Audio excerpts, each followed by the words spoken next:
Israel ও ইরানের মধ্যে চলমান ভয়াবহ সংঘাতের অংশ হিসেবে ইসরায়েলের কেন্দ্রস্থলে ব্যাপক ক্ষেপণাস্ত্র হামলা চালিয়েছে ইরান।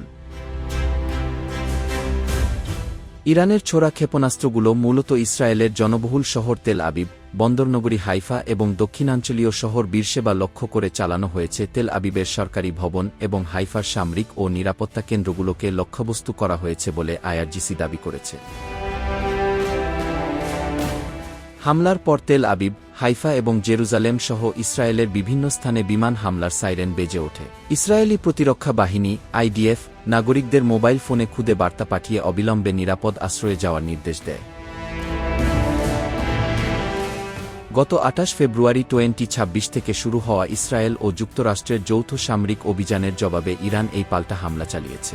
ওই হামলায় ইরানের সর্বোচ্চ নেতা আলী খামেনে সহ বেশ কয়েকজন উচ্চপদস্থ কর্মকর্তা নিহত হওয়ার খবর পাওয়া গেছে।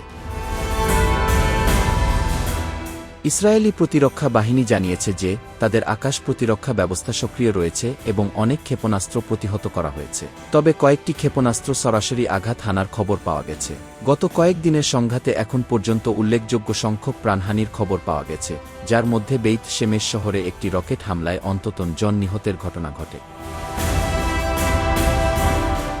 ইসরায়েলি কর্মকর্তারা জানিয়েছেন যে ইরানের এই হামলা প্রতিহত করতে এবং উপযুক্ত জবাব দিতে তারা প্রস্তুত। অন্যদিকে ইরান হুঁশিয়ারি দিয়েছে যে তাদের উপর আরও হামলা হলে তারা পুরো অঞ্চল জুড়ে তাদের আক্রমণ ছড়িয়ে দেবে।